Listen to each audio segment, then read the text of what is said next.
Pues bienvenidas a Espacios Abiertos del Info, Ciudad de México. Estamos muy contentas de tener la tercera reunión de trabajo, de construcción de ideas, de exposición de temas de apertura. Y concretamente esta mesa tenemos a invitados muy especiales y estoy muy contenta de que estén aquí. Muchas gracias. El tema es de periodismo de investigación y la apertura institucional, cuáles son los retos en la ciudad.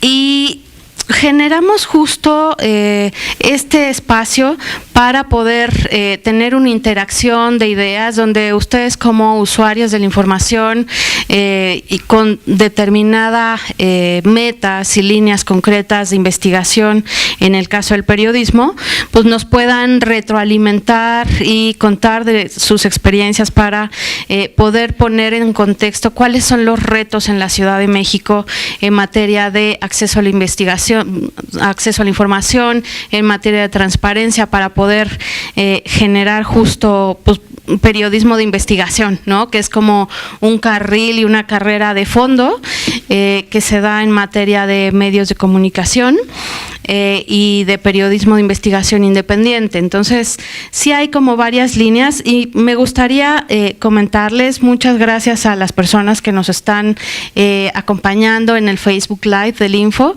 La verdad es que sí estamos muy conscientes de que la necesidad del uso de redes de comunicación, de las distintas redes sociales para poder llegar a más personas es indispensable, ¿no? Y a personas que luego, en fin, hay que hablar en el lenguaje para juventud, para quienes estamos haciendo uso de estas herramientas y para que no solo se queden las reflexiones en materia local, sino también se puedan utilizar como referencia en otras o entidades federativas o en otros países, en fin, toda esta parte de apertura institucional, de rendición de cuentas, de acceso a la información, es un reto público que tenemos compartido en el mundo mundial, ¿no?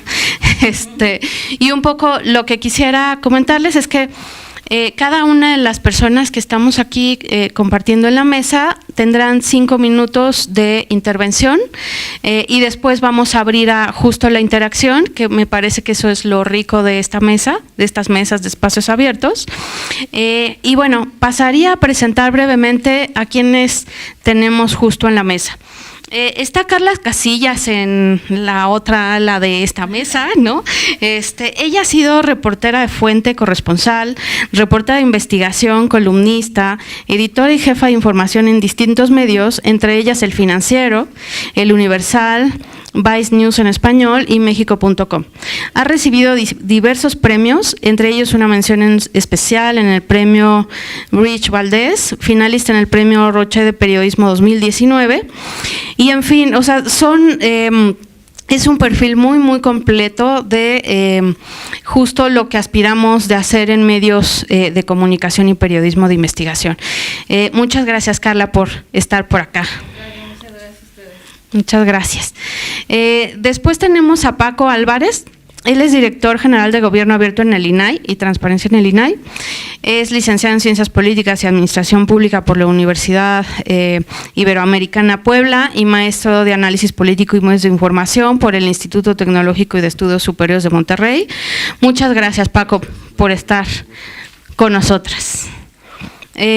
Tenemos también a Lilia Saúl Rodríguez, es periodista mexicana, editora en la Iniciativa para el Periodismo de Investigación y Colaborativo Conectas, del Centro Internacional para Periodistas, es integrante también de Chicas Poderosas, una comunidad que impulsa a las mujeres periodistas de América Latina a estar en la vanguardia en el periodismo digital. También participa en México Infórmate, se especializa en temas de transparencia, corrupción, política y rendición de cuentas. Fue editora de la primera sección de periodismo de datos en México en El Universal, es Premio Nacional de Periodismo 2011, así como el Premio Ortega y Gasset en 2016. Muchas gracias, Lilia, por acompañarnos por acá. Y está, por supuesto, Javier Berain, es el director general del Centro de Gobierno Honesto de la Agencia Digital de Innovación Pública. Es maestro en políticas públicas comparadas por la Universidad de Edimburgo. Se ha desempeñado como encargado de despacho de la Unidad de Apertura Gubernamental y Cooperación Internacional de la Secretaría de Función Pública. Y ahorita, claro, tienen toda una brecha también caminada en términos de gobierno abierto y cómo facilitan información desde ahora la jefatura de gobierno de la ciudad para justo beneficio de las personas, ¿no? En distintas vertientes. Entonces, muchas gracias, Javier, por estar por acá. Y bueno, la verdad es que quisiera dar un par de saques en materia de que nos trae esta mesa de periodismo de investigación, porque creo que justo uno de los principales retos que tenemos, no solo en la ciudad, sino en México y en el mundo, es qué tanto nos cuesta construir información para hacer análisis, para ubicar focos rojos, amarillos, verdes de buenas prácticas, y cómo poner el ojo y la lupa pública en la toma de decisiones de los distintos ámbitos de gobierno, en los distintos temas que tenemos sobre la mesa, problemáticas, necesidades, en fin, creo que justo de las cosas que yo quisiera dejar aquí en la mesa, que pudiéramos ir abordando es qué tanto nos cuesta tener información en el caso concreto de la Ciudad de México para poder hacer periodismo de investigación. Y les doy el contexto de lo que hemos ido resolviendo aquí en el Pleno del Info desde enero de este año, y es que tenemos 2.001 recursos, asuntos resueltos, y de los recursos en materia de acceso a la información, casi el 70% son de información pública de oficio que tendrían que estar visibles, información en los sitios web, en la Plataforma Nacional de Transparencia. Si nosotros tuviéramos esa información arriba, estaríamos hablando que en este caso el órgano garante local tendríamos ese 70% de recursos sin necesidad de ni siquiera que lleguen a resolver este pleno. Entonces, estaríamos hablando de la tercera parte únicamente de recursos. Entonces, sí tenemos toda una brecha que caminar, y bueno, aquí es donde ya le paso el micrófono a quien primero quiera ocupar la palabra. No sé si Karina quieras empezar tú. Sí, si quieres. Muchas gracias. Hola, ¿está encendido esto o no?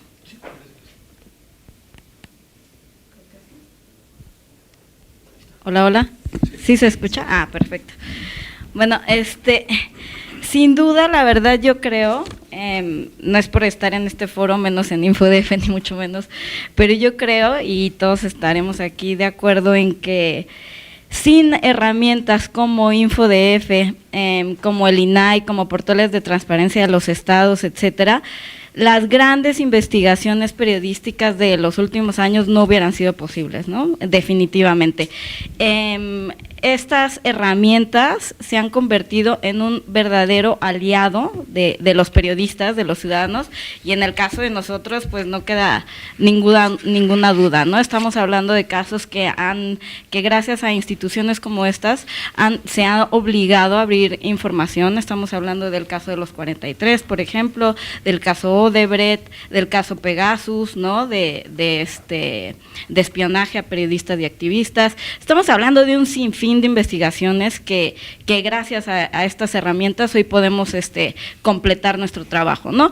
Por un lado, nosotros como periodistas no debemos de olvidar que si bien estas herramientas son importantísimas en nuestro trabajo, hay que siempre caminar en dos vías, ¿no? Uno, la información que vamos a obtener a través de las plataformas de transparencia, y el otro en campo, ¿no? En terreno. Nunca vamos a olvidar el tema de los testimonios, fuentes, etcétera. Dicho esto, sí me gustaría también decir que el camino muchas veces que nosotros emprendemos para buscar información es espinoso, es sinuoso y es muy, muy largo, ¿no? Yo ayer un poco pensando en qué caso iba a comentar o a exponer, la verdad, porque a mí me gusta hablar de casos concretos. Pues me gustaría mucho hablar de un caso que yo empecé como periodista y como reportera de investigación en el año 2015 y que acabamos publicando en el año 2018, para que se den una idea, ¿no? O sea, de lo que estamos hablando, ¿no? Entonces, bueno, un poco de contexto sobre mi trabajo. Yo en el año 2002 más o menos me voy a España y ejerzo en España la corresponsalía 13 años para El Financiero, principalmente. Cuando yo me fui, obviamente no había estas herramientas para nada, no sabíamos ni qué era la transparencia ni nada, y en España pues nunca fue parte de mi trabajo, ¿no? Trabajar con plataformas de transparencia ni datos. Al regresar a México me incorporo yo a la unidad de investigación del Universal, como reportera, y por azares del destino empiezo a cubrir el metro. El metro para mí es una de las instituciones más opacas y más corruptas que hay en la Ciudad de México. Entonces empiezo a cubrir el metro y a publicar una serie de reportajes respecto al metro, ¿no? Desde cadenas de corrupción con vendedores ambulantes, bocineros, todo eso tal, hasta cuando, no sé si se acuerdan, un fenómeno de cuerpos que fueron a tirar al metro, etcétera. Entonces, bueno, empiezo a trabajar varios temas y uno de ellos, hurgando en varios temas del metro, es que no sé si recuerdan, pero en el 2014, finales del 2014, 2015, cuando se sube la tarifa del metro de 3 a 5 pesos, Joel Ortega explica que esas tarifas son para mejorar varias cosas y entre ellas sí va a haber una gran rehabilitación de trenes del metro. Y es cuando se inauguran estos trenes que yo creo que todo el mundo recordamos, el Octavio Paz, el María Félix, el Gabriel García Márquez, etcétera, ¿no? Entonces, bueno, pues una de mis fuentes del metro me dice que la rehabilitación de esos trenes en realidad es una rehabilitación casi pantomima, ¿no? ¿Por qué? Porque todas las piezas para la rehabilitación de esos trenes en realidad se estaban usando de trenes viejos, de trenes que estaban en el deshuesadero, en el taller de Ticomán. Entonces, pues obviamente hay un trabajo de investigación periodística con fuentes, con talleres, con trabajadores, etcétera, que nos cuentan los detalles de cómo hacían esto, ¿no? Al final, obviamente, ellos mismos nos dicen cómo debemos de pedir la información a transparencia para obtener el álbum de esos trenes. Es decir, la mejor manera de comprobar que esas rehabilitaciones no se estaban haciendo de manera correcta era comprobar que esos trenes recién inaugurados seguían entrando constantemente a talleres y en realidad seguían entrando para composturas. Entonces, pues era la mejor manera de hacerlo.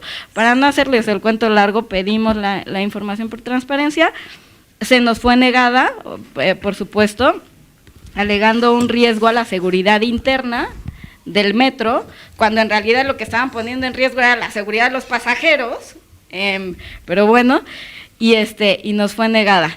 En ese momento me di cuenta que no nos iban a dar la información, entonces pusimos a una persona de toda nuestra confianza a volver a pedir la solicitud, a ver si a esa otra persona se la daban.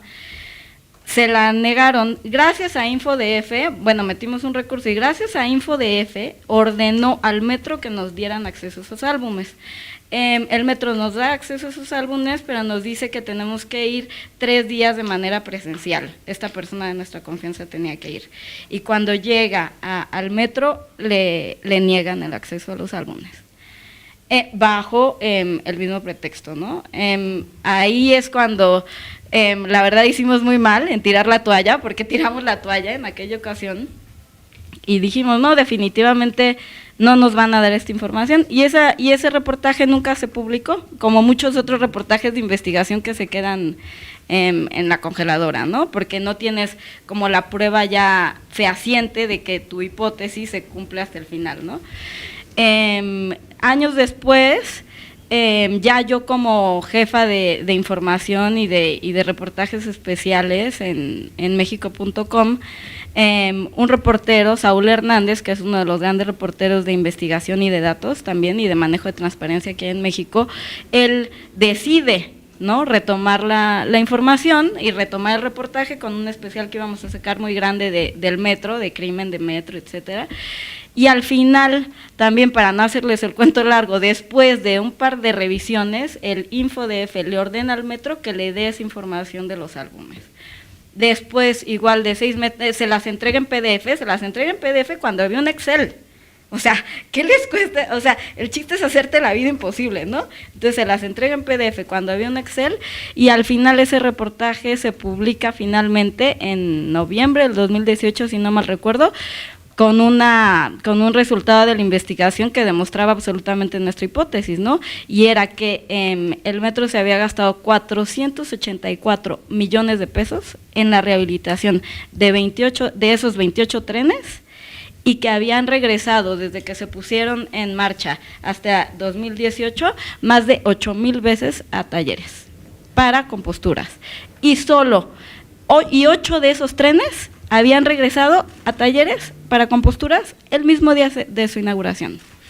O sea, entonces, o sea, yo creo que este es un ejemplo que plantea muy bien, ¿no? A todo lo que nos enfrentamos, ¿no? Nosotros en nuestro camino. Tengo más historias, pero que no se las voy a ir contando.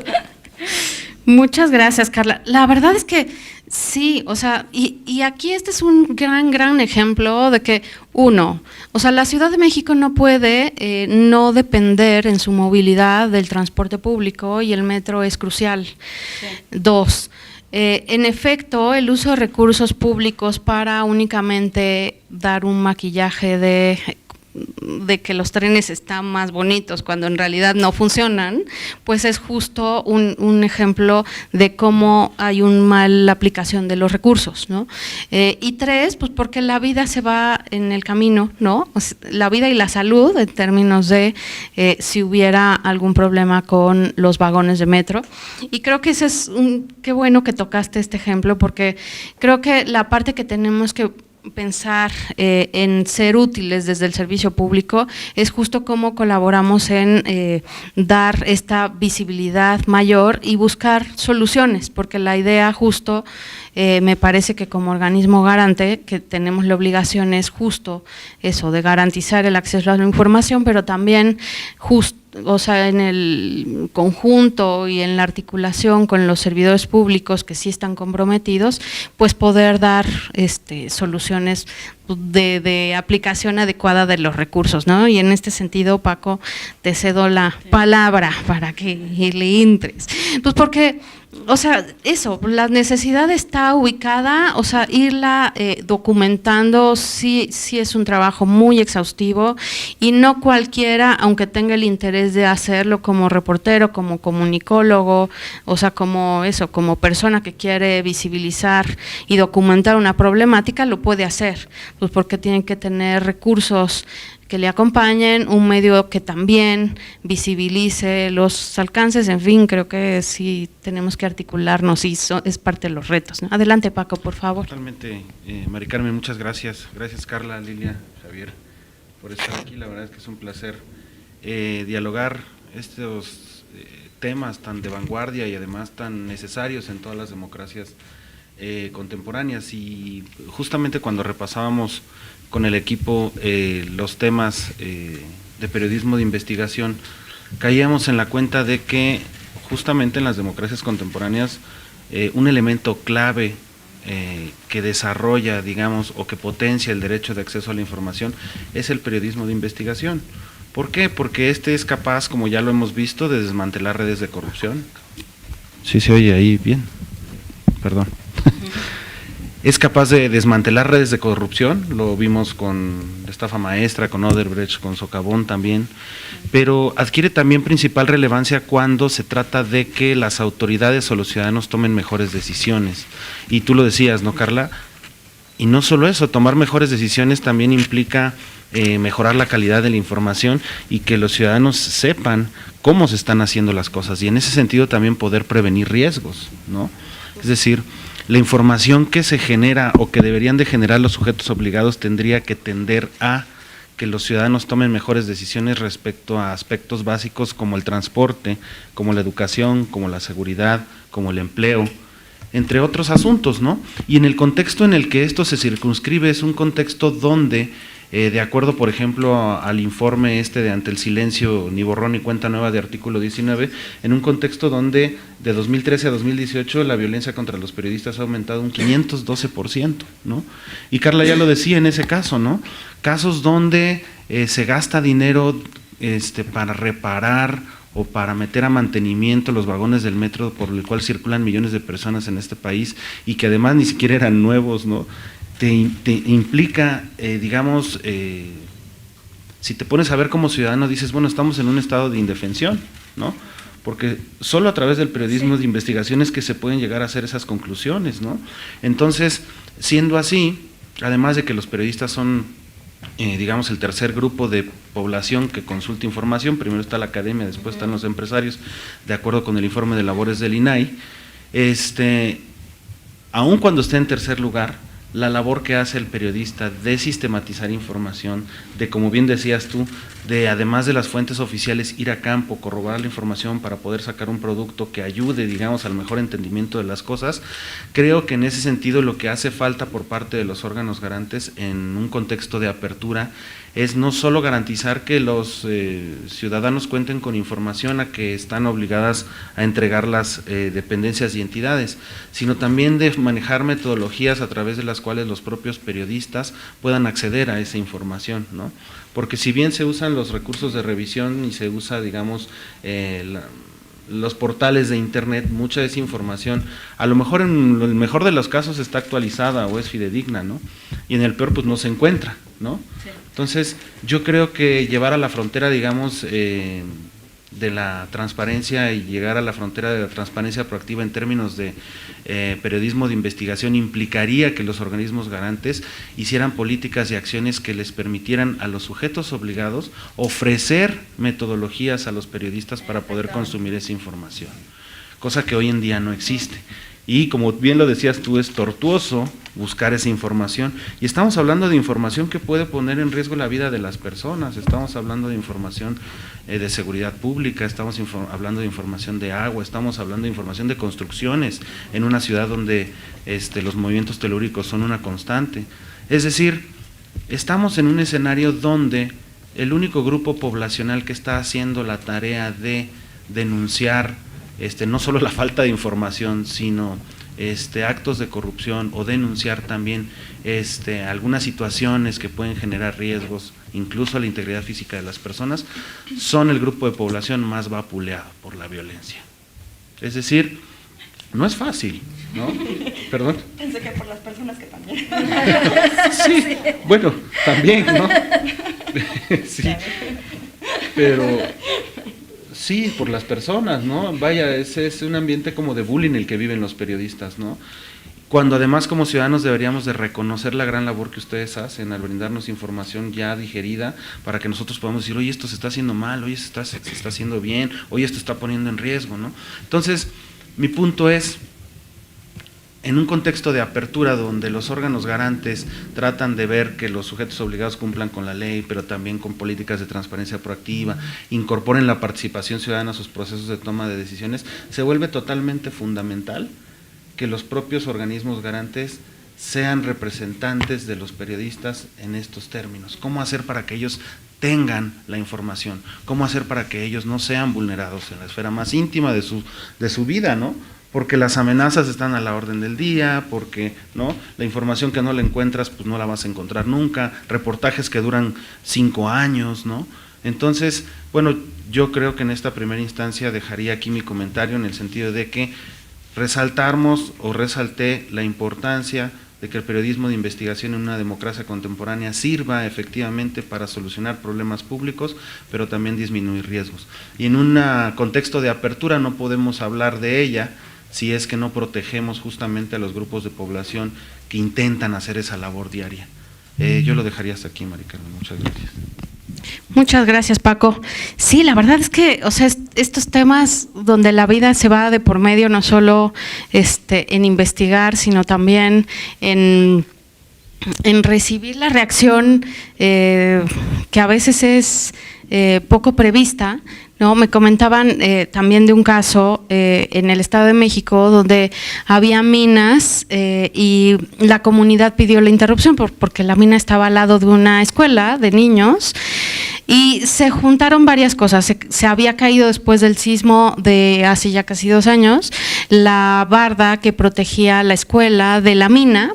Se cae la barda, entonces los niños, para que no se salieran como del área de la escuela, las mamás iban y hacían a la hora del recreo pues una especie de valla humana para que los niños no pasaran.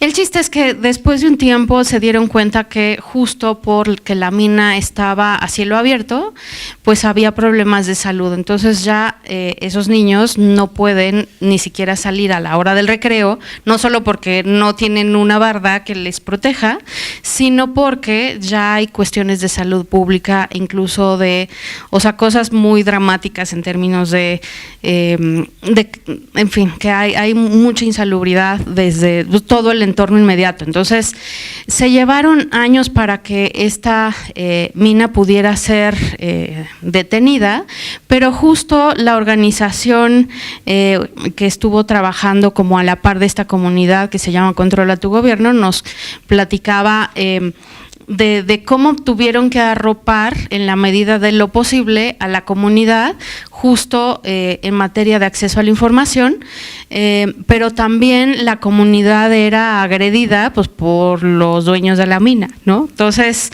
si tú se te va la vida literal en poder hacer solicitudes de acceso, en poder ejercer el derecho pues, del respeto a la salud, ¿no?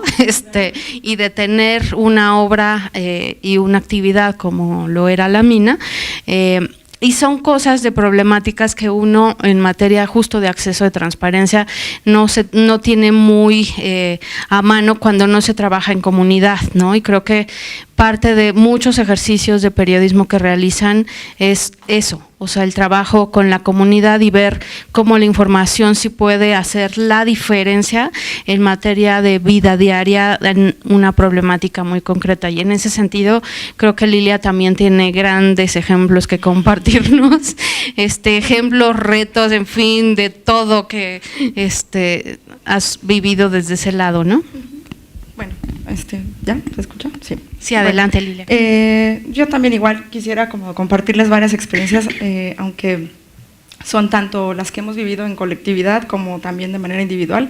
Hace 2 años, justo cuando fue lo del sismo del 2017, Mexicanos contra la Corrupción, que es donde he colaborado, lanzó una campaña precisamente para pedirle a la gente que pues mandara su información, fotografías, documentos para saber si habían sido dañadas sus viviendas o si estaban si habían tenido algún problema, ¿no? Después del sismo. Se armó todo un equipo de reporteros para investigar la documentación. A la par de que se recibieron un montón de casos, se pusieron varios reporteros, y me incluyo, nos pusimos a investigar. Y bueno, al final se obtuvieron 36 historias, de las cuales a mí me tocó pues investigar 3, pero digamos que me gustaría compartir el caso de una de ellas, que además es emblemática, que es el tema de Álvaro Obregón 286. Y bueno, el problema que implicó y que hasta la fecha, porque creo que quedaron todavía recursos de revisión que no se han resuelto todavía, porque tuvimos la mala fortuna de que en ese momento nos tocó el impasse de lo del InfoDF, que estaba sin comisionados y se fueron unos recursos al INAI, y en el INAI pues de aquí a que los resolvieron. Entonces todavía a principios de este año me llegaron alertas de la información del INAI de que ya estaban resolviendo mi recurso, pero bueno. Entonces, ¿qué es lo que pasa? Que efectivamente uno empieza a buscar y como reportero, bueno, sí conoces tal vez las estructuras fundamentales que tiene el gobierno, que es no sé, así como el poder federal, el poder ejecutivo, legislativo, el judicial, pero los recovecos que tienen cada una de las dependencias, ni siquiera los mismos funcionarios del gobierno los conocen. O sea, ¿a qué me refiero? A que de repente uno pide información de algún documento público y una dependencia te dice que ella no la tiene, a pesar de que incluso por ley dice que la debería de tener. Entonces, hicimos solicitudes, por ejemplo, a los registros públicos, a las secretarías de obras, a CEDUBI, a la PAOT, a un montón de verdad, eran cantidades enormes de solicitudes de información que se hacían, por tandas además, por edificio.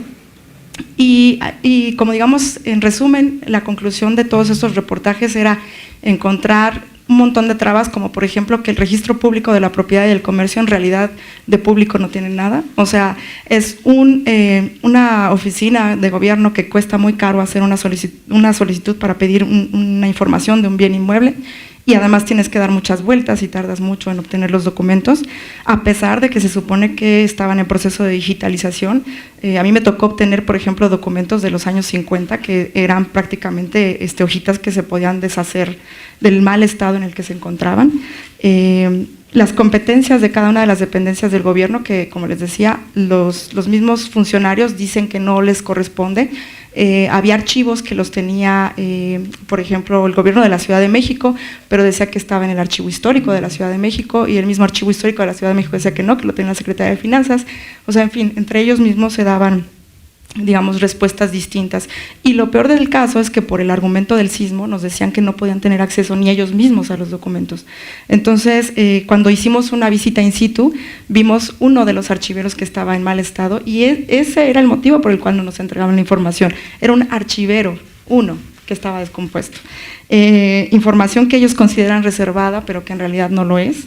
O sea, estoy hablando, por ejemplo, de documentos que maneja en su totalidad mucha información la CEDUBI, y que tienen que ver, por ejemplo, con demandas que presentan las mismas personas, y que ellos consideran que como está en un proceso litigioso hay información que no se puede conocer. Por ejemplo, las colindancias en un edificio, se supone que CEDUBI debería de tener orden en ese aspecto, y hay información que hasta la fecha dicen, no, bueno, es que está en un proceso litigioso, o esa información está en la PAOT, o esa información está en la Procuraduría, entonces yo no puedo entregar esos datos. O sea, de verdad que fue padecerlos al gobierno capitalino en muchas ocasiones, y que aunque presentamos los recursos de queja o los recursos de revisión ante el InfoDF en este caso, pues como les decía, tuvimos esa mala fortuna de que estaban en un impasse y entonces no se pudieron resolver varios de ellos, pero aún así, y digo, o sea, aunque tienen un muy buen, digamos,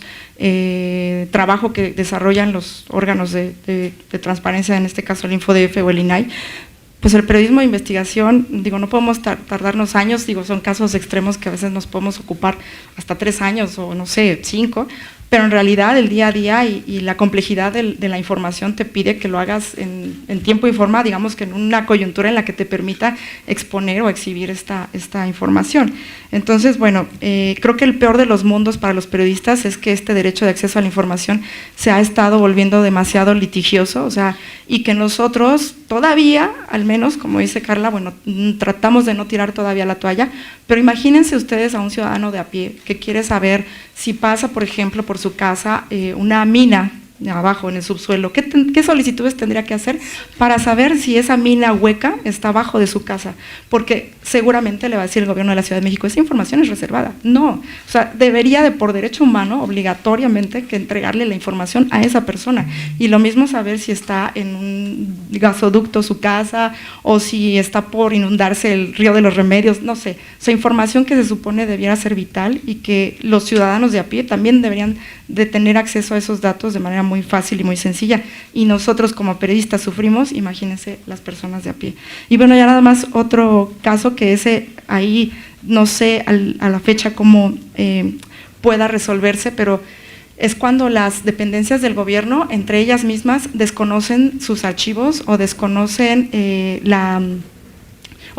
argumentan que no es fidedigna la información, y eso es muy grave. ¿A qué me refiero? Por ejemplo, hace varios años tratamos de hacer en el Universal, en el área de datos, una investigación sobre cómo estaban asesinando a las personas o ejecutándolas en la Ciudad de México, y teníamos un reporte de que había la posibilidad de que se estaba dando ejecuciones del tipo de crimen organizado, a pesar de que Mancera decía que no había crimen organizado en la Ciudad de México.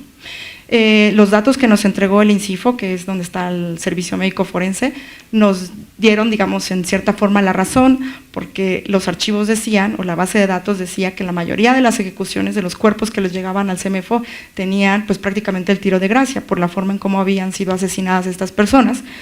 No en su mayoría, obviamente, de todos los cuerpos que les llegaban al CEMEFO, pero sí de ciertos patrones que nosotros encontramos, y sí había varios que sí estaban teniendo estos patrones de estas balas que tenían en el cuerpo. Y en cambio la Procuraduría dijo que no, y al contrario, hasta desmintió al CEMEFO y dijo que ese patrón no podía ser reconocido porque los datos que ellos tenían eran otros. Entonces, bueno, la conclusión en este aspecto sería que sí es delicado que ni los mismos funcionarios se pongan de acuerdo en la calidad de la información que están entregando, y que a todas luces eso perjudica no solamente a nosotros como usuarios, porque al final del día, como usuarios de solicitudes de información o de acceso a la información, queremos obtener datos fidedignos, y pues si ni el mismo gobierno le da la certeza a esos mismos datos que ellos tienen, pues entonces nosotros cómo podemos construir nuestras investigaciones, ¿no? Y pues eso sería, básicamente. Más historias de terror. Muchas gracias, Lili. Sí, la verdad es que, o sea, cuando le empezamos a dar forma a nuestros mayores miedos, o que se suman historias a la propia que podamos tener, o sea, hay muchos casos que justo de personas y de familias que siguen viviendo en calle por haber perdido su vivienda después del sismo. Entonces, estamos hablando de personas que no tienen acceso ni a lo mínimo que sí contaban, que era, si bien les iba, pues un patrimonio si hubiera sido propio, y si hubiera sido rentado, pues también a un techo, en fin, donde estar. Y creo que sí es una de las cosas que necesitamos y queremos ir viendo cómo de manera colaborativa pues podemos ayudar a mejorar justo en que la información que esté completa, que esté accesible, que sea útil, y creo que esta parte de utilidad y de ser de cara a las personas que no necesariamente también tenemos acceso a esto, ¿no? O sea, a redes, a conectividad, a un teléfono inteligente, o sea, a veces y me gusta referirlo en los temas de estado abierto, de apertura en general, es que nos enfocamos a quienes sí tienen conectividad y quienes sí pueden bajar una aplicación. ¿Y cómo hacemos que esas aplicaciones también sean útiles a las personas adultas mayores, a la niñez? Bueno, la niñez ya trae también un chip incluido, ¿no?, de manejo de tecnología impresionante, pero digamos, creo que aquí en la mesa lo que tenemos y compartimos es la idea de cómo sí construimos y cómo sí hacemos que las cosas ocurran en la medida de las facultades, posibilidades que tenemos enfrente, y en ese sentido la agencia digital me parece que ha dado pues pininos de muy buenas cosas en términos de justo de ser necesarios y de satisfacer necesidades. Y claro, todo esto es gradual porque queremos todo bien rápido y para todos, y pues es parte de un proceso de tomar la parte administrativa pues de la capital del país, ¿no?, que es todo un monstruo. Entonces, de eso, muchas gracias por que nos platiques, Javier, adelante. Muchas gracias, comisionada. De verdad es una gran oportunidad la que se nos presenta aquí para justo ponernos de acuerdo el sujeto obligado más grande de la administración en la Ciudad de México, que es el Poder Ejecutivo, el órgano garante, y las interesadas, ¿no?, que son las periodistas. Y primeramente, pues muchas gracias por el espacio y muchas gracias por la labor que llevan a cabo en al hacer periodismo de investigación. Yo estoy convencido y nosotras estamos convencidas en la Agencia Digital de Innovación Pública que las investigaciones periodísticas sobre el quehacer gubernamental fortalecen el quehacer gubernamental. No lo vemos de una forma adversarial, de ninguna forma, sino lo vemos como algo que nos empuja a hacer mejor nuestro trabajo. Y en esa tesitura, lo que hemos propuesto desde la Agencia Digital de Innovación Pública es precisamente tener un cambio en la percepción de cómo se ejerce el derecho al acceso a la información. Yo no sé, bueno, sí sé, la razón por la que tenemos súper asociado y lo decías bien tú, Lilia, que el periodismo de investigación se ejerce en el litigio. El periodismo de investigación se ejerce en los sujetos, en los órganos garantes, recurriendo a información que ya sabes que no te van a dar, pero como quiera metes la solicitud de acceso porque lo que quieres es que te digan que no para poder ir al info. O sea, lo que quieres es que te contesten, ya sabes que te van a contestar que no, pero porque quieres, si te contestan que sí, bien, pero ya sabes que te van a contestar que no, entonces te vas al órgano garante a recurrir. Y justamente lo que queremos es cambiar esa dinámica. La información gubernamental nosotros la entendemos como abierta por defecto, y bajo esa lógica fue la que construimos un portal de datos abiertos de la ciudad. En el portal, que lo publicamos en la primera quincena de enero, nos tardamos 7 días en montarlo. De verdad fue un tema bastante duro, pero lo logramos montar y logramos salir información. Y lo que quisimos fue una estrategia un poco diferente a la que se ha desplegado en otros gobiernos, en el federal y en otras entidades de la República, que es publica información, la que sea, pero publica. Y nosotros quisimos, vamos a publicar bien poquita información, pero información de alto impacto. Y ahí tienes, a diferencia de lo que se decía en la administración pasada, Lilia, tienes información de delitos con víctimas. Que ese es un conjunto de datos que no se entrega en ninguna otra entidad de la República, georreferenciada a nivel de calle, que te dice que la víctima, cuál fue, cómo fue el delito, etcétera. Tienes ahí también conjuntos de datos como el de transporte concesionado. En la administración anterior se negó 1 y 1000 veces las rutas de transporte concesionado. Y y en la administración anterior, justamente porque la Secretaría de Movilidad no quería entregar la información, lo que hicieron fue una especie de crowdsourcing de información con usuarios para mapear, se llamó un mapatón, y mapearon las rutas. Cuando nos entregaron esa información, la base de datos tenía un error de diseño de origen, entonces era inutilizable. Y dijimos, pues, ¿qué vamos a hacer? Pues vamos a publicar la información. Fuimos a CEMOVI, sacamos la información y la entregamos. Y hoy está publicada en el portal de datos abiertos. Necesitamos los gobiernos cambiar la forma en la que abordamos esto. Y las conversaciones cuando estábamos publicando estos conjuntos de datos eran de imaginar escenarios apocalípticos, es que se me va a caer la secretaría si publicamos esto, y no, pues lo publicamos, ninguna secretaría se cayó, y nada más, pues sí, nos están picando las costillas para hacer nuestro trabajo mejor, pero pues de eso se trata, ¿no? O sea, no es justamente lo que queremos detonar, que el periodismo de investigación, como nosotros lo vemos, no es el afán de saber por saber. Mi chamba no es leer periódicos, mi chamba es actuar conforme a lo que la sociedad me está exigiendo y conforme a lo que la sociedad me está presionando. Entonces, si podemos cambiar la lógica del periodismo de investigación y el derecho al acceso, y pasamos de un ejercicio de litigio en sujetos obligados a un ejercicio de transparencia proactiva y que se consuma la información por las buenas y de forma automatizada, pues creo que vamos a dar un salto cuántico, no nada más en la relación que tenemos los gobiernos con los periodistas, sino también en la calidad de las investigaciones, porque no obligamos a los periodistas a tener este desgaste que implica llevar a cabo una investigación. Y es justamente lo que estamos tratando de hacer en la agencia en un montón de temas. En datos abiertos para que los periodistas puedan acceder a esta información, en contrataciones. Cuando nosotros llegamos aquí al gobierno de la Ciudad de México el 5 de diciembre, les dijimos, ok, bueno, pues pásenme todas las compras que han hecho en materia de software.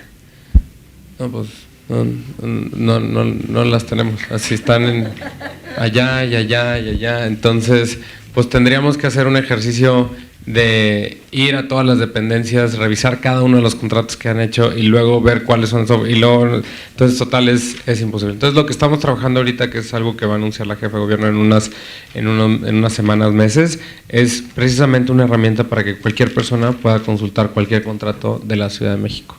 Y es cambiar la lógica, es en lugar de tener que esperar yo a que me metan una solicitud de acceso a la información, lo publico por defecto, y si nadie lo consulta, pues nadie lo lee, y si alguien lo quiere, lo lee y no me tiene que avisar, no me tiene que preguntar, no me distrae a mí tampoco de la operación, porque también los gobiernos dedicamos bastantes recursos humanos y materiales en atender solicitudes de acceso que podríamos contestar con un link, que es justamente lo que pasó con la Agencia Digital de Innovación Pública. Al renegociar un contrato de 1,000 millones de pesos en diciembre del año pasado para servicios de conectividad en la ciudad, lo que hicimos fue adelantarnos al fallo, bueno, más bien, dimos el fallo y nos adelantamos a las solicitudes de acceso y lo publicamos. Hicimos una versión pública del contrato, hicimos una nota informativa sobre cuáles habían sido las razones de las acciones que se tomaron en ese entonces y explicando los beneficios también. Hubo un ahorro de 300 millones de pesos y hubo un aumento de 10 veces la capacidad de internet que tenía la ciudad y todos los demás beneficios. Y así las poquitas solicitudes de acceso a la información que nos llegaron, porque todo ya estaba publicado de forma proactiva, pues fueron contestadas con un link. Aquí está la información, ni un recurso tuvimos. Creo que ahorita tenemos 2 recursos y y ninguno parece ser es por inexistencias de información, no por reservas de información. Y eso es lo que queremos hacer en la agencia, es digitalizar el proceso, los procedimientos gubernamentales, el quehacer gubernamental, para que con ello la información pueda ser pública por defecto, por diseño.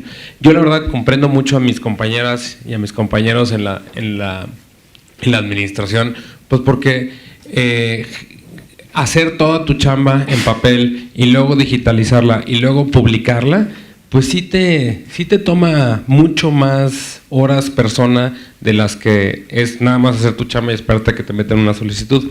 Pero si digitalizamos ese proceso y que tu chamba lo hagas en digital desde el principio, ahorra la segunda y la tercera jornada para que todo el mundo pueda conocer del quehacer gubernamental y que al final del día nos llamen mejor a cuentas a los gobiernos. Muchas gracias. Muchas gracias, Javier. Sí, pues la verdad es que les escucho y me parece que aquí, y qué bueno que haya visibilidad de, o sea, justo la información que se genera en la jefatura de gobierno, pero también en el caso de la ciudad, bueno, y de cualquier otra entidad, tenemos el reto de qué pasa con la información que tienen las alcaldías, por ejemplo, ¿no? En el caso de los recursos que hemos resuelto en la ciudad, de la Ciudad de México, el 43% es justo sobre información en alcaldías. Y bueno, aquí se suman justo los dramas burocráticos de qué se hace con la información que no generan, ¿no? La información generada está ahí, se conserva, se clasifica en archivos, hay un tratamiento o no. Y de la información que no se ha generado, que justo pueden solicitar a través de acceso a la información, pues ¿qué pasa con todo ello? Entonces, sí hay una construcción o un reto de construcción de memoria institucional en los distintos órdenes de gobierno que tenemos en la ciudad y que es también todo un reto. O sea, porque al final, ¿cuáles son las facultades que tiene justo la jefatura de gobierno, el judicial, el legislativo, como sujeto obligado, los partidos, las alcaldías, que insisto, es casi 1 de cada 2 recursos, es sobre información en alcaldías? Entonces, que obviamente, ¿qué más quisiéramos que el periodismo de investigación se hiciera un prácticamente buceo de información en toda esta gama para poder visualizar las problemáticas que sí existen, ¿no? Entonces, mi pregunta sería para la mesa, o sea, justo ¿qué podemos hacer y cómo podemos contribuir? ¿Cómo ustedes ven que haya mejores condiciones para que encuentren, tengan información justo más actualizada, más digerida, que sea sencillo, en fin, tanto en materia de alcaldías como pues de otro sujeto obligado que implicaría en la ciudad? ¿Qué necesitamos, ¿no? ¿Qué queremos? Sí, yo creo que básicamente esta es una tarea de ambas partes. Por un lado, de los medios de comunicación y de los jefes de información y de los jefes de redacción y de los directivos de los nuevos medios, que tienen que entender y tenemos que entender que el periodismo de investigación aporta mucho más que la nota diaria, que es lo que todos los medios traen todos los días, ¿no? Entonces, definitivamente debe de haber una conciencia absoluta de que hay que invertir no solo recursos materiales, sino recursos humanos a este periodismo de investigación. Que este periodismo de investigación, como decimos, no se hace de un día a otro, que hay investigaciones que pueden durar meses, años, y las dejas aparcadas y luego las vuelves a retomar, ¿no? Entonces, por un lado, estar conscientes de ello desde las redacciones de los medios, y por otro, efectivamente, como lo decía Paco, ¿no? O sea, entre más nos faciliten ustedes a través de, no sé, tutoriales, talleres, cualquier cosa que a nosotros nos pueda servir no es que me queje de todo, a mí me da mucha alegría que ahora haya mucha información y hasta nos abrume, ¿no? A veces en los portales de Gobierno Honesto y tal, está fenomenal. Pero ahora, ¿qué pasa?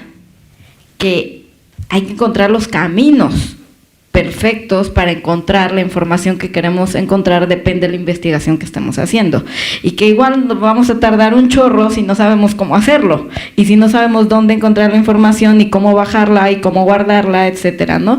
Entonces, pues sí, se trata un poco de esto de hacer sinergia, yo creo, y de ayudarnos mutuamente, porque al final ambos, ¿no? O sea, tanto periodistas y medios como ustedes, lo que queremos es que la ciudadanía viva mejor en la ciudad, que tenga mejores servicios, que tenga mejor calidad de vida, que tenga mejor vida digna, que sea menos vulnerable a todo tipo de fraudes, de malos servicios o de lo que sea, ¿no?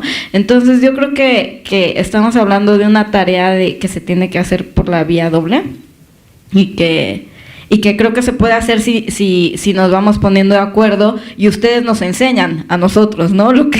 Cómo es la mejor manera de llegar a esos datos que ya están ahí abiertos, y que lo agradecemos muchísimo, de verdad, no me canso de decirlo, pero pues sí, sistematizarlos de la mejor manera, ¿no? Muchas gracias. Paco, ¿quieres compartir algo? Gracias, Mari Carmen. Sí, un poco lo que decía Carla, creo que es súper importante. Es necesario, aún por parte de las autoridades y de los, digamos, órganos autónomos que nos dedicamos a tratar de brindar información de calidad a los ciudadanos, considerar que hay personas que no utilizan cotidianamente o no ejercen cotidianamente su derecho de acceso a la información. Sí, los periodistas, o sí el periodismo de investigación, y lo que hacen es plasmarlo en notas, en medios impresos, pero también en reportajes de televisión o de radio. Entonces, el impacto que tiene, digamos, el periodismo de investigación en que la información se socialice a través de los medios que ya han comentado tanto Carla como Lilia, es fundamental.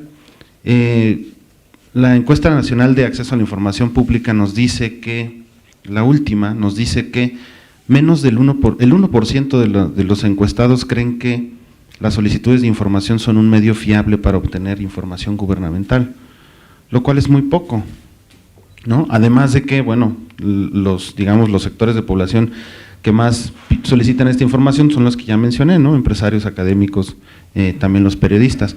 Sin embargo, Javier lo decía hace rato, ¿cómo hacemos para que desde los gobiernos la información y ese camino tortuoso del que hablaba Carla se dispare, digamos, o haya un salto cuántico, decía Javier, entre lo que yo te puedo ofrecer y lo que estás buscando? Ahí faltaría también, como decía Carla, ¿no? Es haciendo esta investigación para la participación en esta mesa, encontrábamos que el periodismo de investigación parte de una metodología que incluye verificación de datos, fuentes. Ustedes son digamos como las expertas. Yo creo que en contraparte por el lado de las autoridades también se necesitan metodologías para que no solo los periodistas puedan consumir esa información o encuentren ese camino que a veces es muy difícil, sino además, como decía Javier, hacer un salto cuántico y decir, ahora la metodología para que el periodista consuma información es esta, ¿no?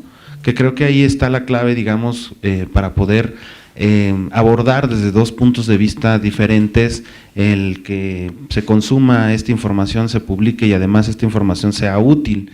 Por una parte, lo cotidiano y la urgencia de la información es necesario que tengamos claro, ¿no? Es decir, ¿cómo hacemos para que el ciudadano conozca de asuntos cotidianos de manera urgente? Brindándole a los periodistas de investigación la información necesaria para que un tema que no tarde años ni siquiera días puedan consumir esa información y puedan otorgársela, digamos, a la sociedad.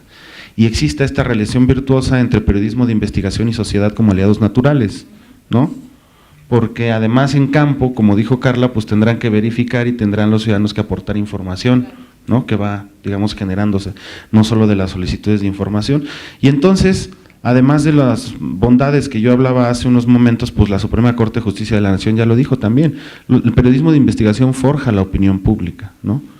Y también la Comisión Interamericana de Derechos Humanos dice, bueno, una de las labores fundamentales dentro de una sociedad democrática que hace los periodistas es mantener informada a la sociedad. Y eso no es un asunto menor, porque la sociedad necesita estar informada no solo a través de las solicitudes de información, que además no les otorga tanto valor, como ya vimos, ¿no? Se hace de información a través de la radio, de la televisión y del periódico, ¿no? O de los medios impresos.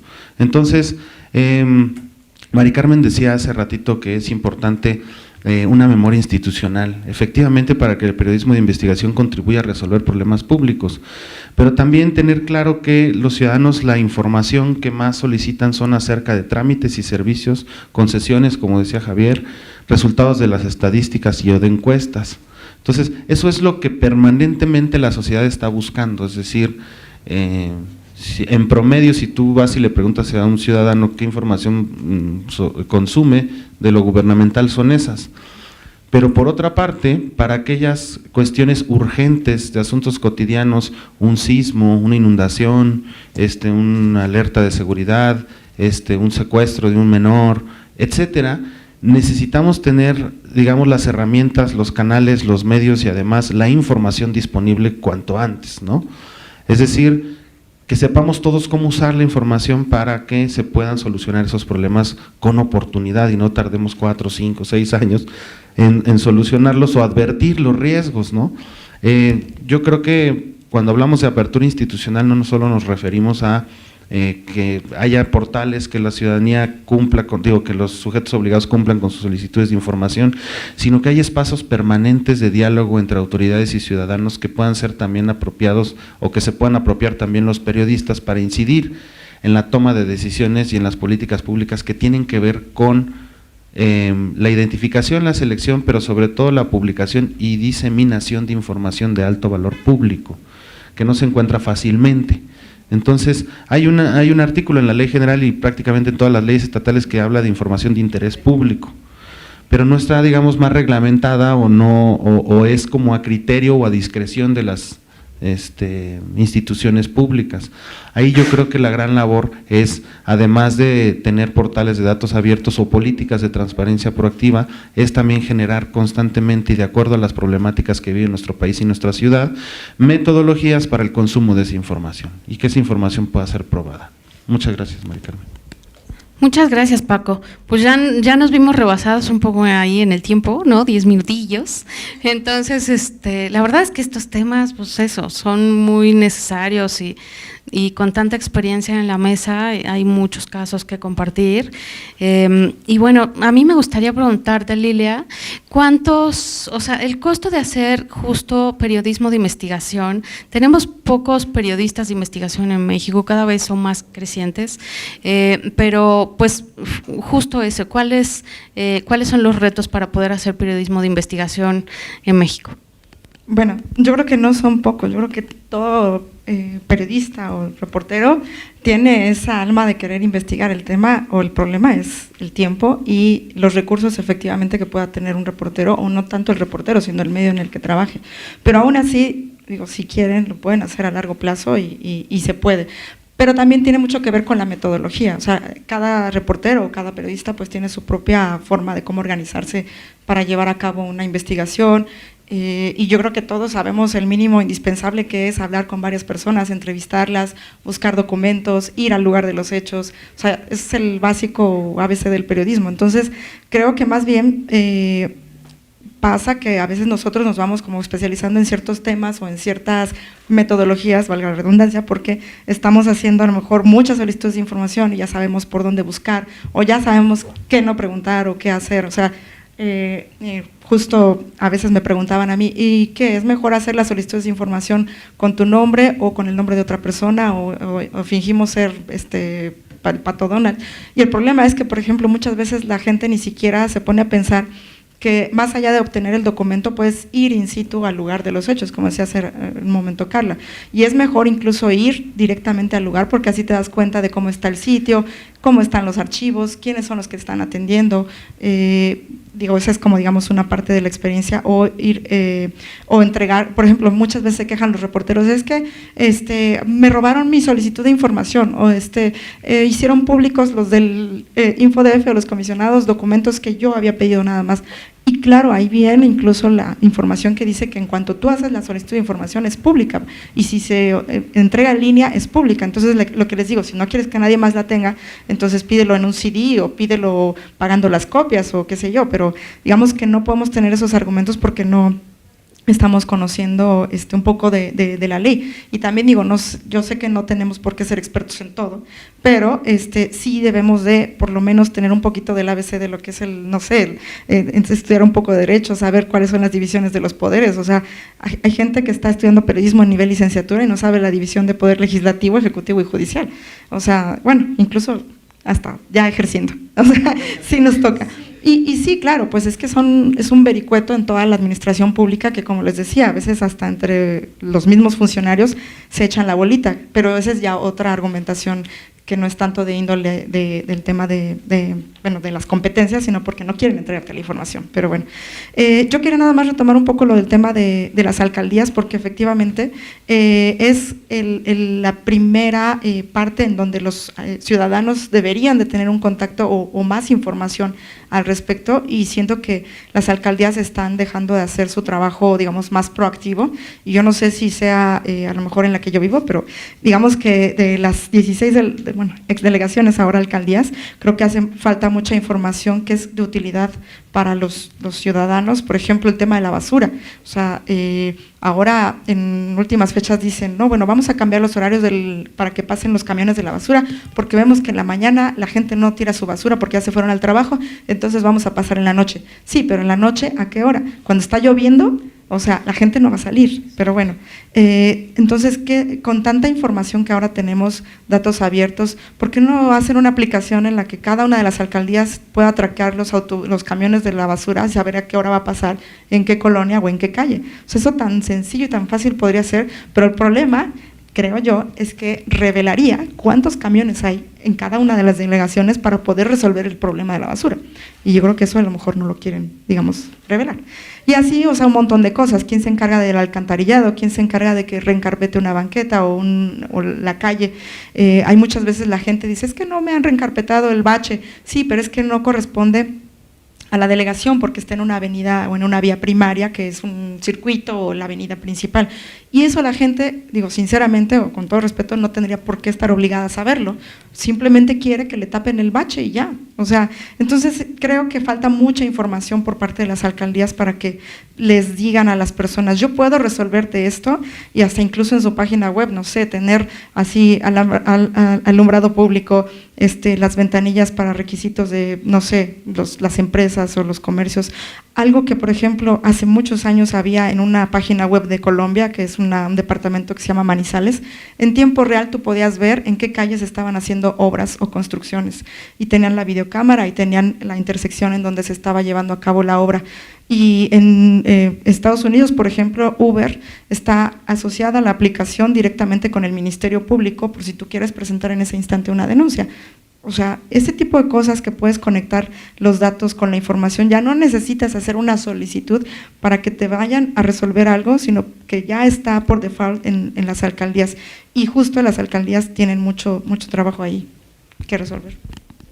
Sí, muchas gracias. Y justo lo que comenta ahorita Lilia viene relacionado con una pregunta que nos hicieron en Facebook Live, que es cuáles son los mecanismos de colaboración de largo alcance que se vislumbran con periodistas y periodistas de investigación para coadyuvar a la construcción de una sociedad informada. Aquí, creo que es parte de los retos, que cómo hacemos para fortalecernos unos con otros, pues eso, para generar mayores insumos de casos y poder dar respuestas a necesidades públicas.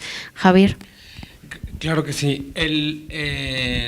Yo estoy totalmente de acuerdo contigo, Carla. Definitivamente el gobierno de la Ciudad de México en particular y los gobiernos en general necesitamos hacer un mejor esfuerzo que no puede terminar en solamente publicar información, sino que también necesitamos aumentar el alcance que tenemos para explicar cómo se consume esa información. Y justamente pensando en esta premisa fue que diseñamos el portal de datos abiertos como está diseñado. Si tú ves el portal de datos abiertos de la Ciudad de México, es bastante diferente a otros portales al gobierno federal o al de otros estados. Y la razón es porque el nuestro tiene funcionalidades de mapeo, graficación. O sea, lo que queremos es, no necesitas tener una maestría en data science para poder consumir la información de la ciudad. Entonces, por eso quisimos entregar un portal que cualquier persona que tuviera conocimiento de cómo usar una computadora lo puede hacer. Ahora, no es tan fácil y no es tan intuitivo como nosotros nos gustaría, y precisamente tomando eso en cuenta fue que hicimos durante la primera mitad del año, luego hicimos una pausa, pero lo retomaremos a partir de, creo que lo tenemos programado para septiembre, cursos de capacitación para personas, para enseñarles a usar el portal. Mira, si le picas acá, se te despliega; si le picas acullá, pasa esto; si haces esto, así se filtra información, así se busca información, porque a veces son conjuntos de datos bastante grandes. Tenemos ahí información predial y son 2.3 millones de registros. O sea, la computadora que yo tengo, si descargo esta información, pues se me pasma, se me congela. Entonces no necesitas tener una supercomputadora para poder explorar esta información, porque el portal de datos abiertos justo lo que hace es darte una herramienta para acceder a esta información. Y con mucho gusto te invitamos a uno de nuestros talleres hicimos 5 la vez pasada, con poco más de 100 personas capacitadas, muchos periodistas, algunas personas interesadas en general, y ONGs también, bastantes. Y estoy totalmente de acuerdo contigo, Lilia. De verdad, el ciudadano no le importa, y no tendría por qué importarle, de quién es chamba. Lo que quiere es que se haga la chamba.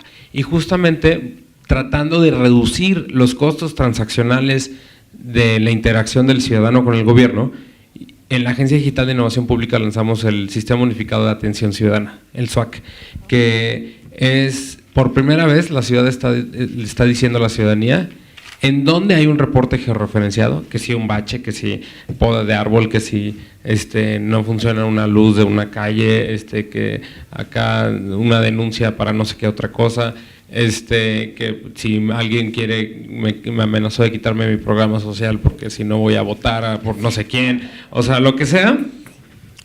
El sistema de atención unificada, si entran a atencionciudadana.cdmx.gov.mx, pueden acceder y pueden ver un mapa de dónde están los reportes, y también pueden ver cuáles son las autoridades que sí están chambeando y cuáles son las que van más atrasadas, del gobierno central y de las alcaldías. Y este fue un trabajo que hicimos, que tomó mucho esfuerzo de coordinarnos, de convencerles y de que tuvieran la voluntad política las alcaldías de todos los colores para participar en una herramienta de rendición de cuentas y de coordinación interinstitucional como esta. Y tenemos bastante claro que todas estas herramientas están dirigidas para una élite, porque al final del día, todas las que estamos aquí sentadas en esta mesa, pues somos parte de una élite y somos parte de un grupo poblacional privilegiado porque tenemos acceso a un smartphone y tenemos acceso a conectividad y datos y tenemos acceso a agua, a luz eléctrica, vamos. Entonces, lo que la Agencia Digital de Innovación Pública también está haciendo es trabajar arduamente para cerrar las brechas entre las personas de estratos sociales más bajos y las personas de estratos sociales más altos. La Agencia Digital de Innovación Pública, junto con el C5, lleva a cabo un despliegue en este año van a ser 13,000 puntos de Wi-Fi gratuito en la ciudad. 13,000 puntos para que no hay un despliegue de puntos de Wi-Fi gratuitos más ambicioso en el mundo. Para ponerlos un poquito en contexto, la estrategia de la Unión Europea de puntos de Wi-Fi gratuitos en toda Europa es de 6,000 puntos. La Ciudad de México nada más en este año va a poner 13,000 puntos. O sea, de verdad queremos entregarle a la ciudadanía las herramientas para traer al gobierno a cuentas y que pueda acceder a información de trámites y servicios, que es como bien decía Paco, es de las más necesarias y de las que más solicitan. Pero también que puedan hacer sus reportes, que le puedan dar seguimiento a sus reportes, que puedan acceder a esta información que la jefa de gobierno nos ha dicho de forma muy explícita. Si es información, se le da a la gente, se acabó. Nada de andar ahí haciendo vericuetos de que, requerimientos adicionales de información para comprarte otros 10 días y no sé qué. Todas estas chanchullos ya lo estamos terminando. Y también tenemos una estrategia muy clara que estamos trabajando con el Info de mejorar la gestión interna a la hora de contestar solicitudes de acceso. No tenemos ningún indicador de cuáles son las áreas que más se tardan en contestar. No tenemos ningún indicador de cuáles son las áreas que contestan peor y por eso le recurren más. No tenemos ningún indicador de la satisfacción de los ciudadanos de la información que les da como respuesta. Para eso necesitamos mejores herramientas, para mejorar la gestión interna, para que como resultado de eso le demos a la ciudadanía un mejor servicio que es todo lo que se merece. Muchas gracias, Javier. Sí, pues, en fin, chamba hay y mucha, ¿no? Y la verdad es que sí nos tenemos que poner como plazos de factibilidad, de en qué tiempo vamos a encontrar tales resultados y pues irlos difundiendo. Y cierro un poco comentando que, o sea, justo la idea de tener estos espacios, o sea, estas mesas de espacios abiertos, es justo para detonar y visibilizar la inteligencia pública que ya hay, el trabajo que sí está y por supuesto también para subrayar todo lo que falta y poder generar las acciones correspondientes que implican e incidan en la apertura institucional. Les agradezco mucho su participación, sus ideas y bueno, cerrando también para comentar justo lo que decía Javier al final, de cómo hacer indicadores de gestión interna para ver qué tanto se está respondiendo, qué tanto falta, en cuánto tiempo, en fin, y es parte de lo que queremos acompañar justo en la presentación de cuando se hagan los resultados de evaluación de cumplimiento de obligaciones de transparencia, porque estamos ciertos que como incluso la evaluación de cumplimiento de transparencia de los sujetos obligados es algo muy acotado, existe o no existe la información, ¿no? En el sitio web o en el portal, pero hay otras tantas acciones que sí se detonan o que de plano nada, ¿no?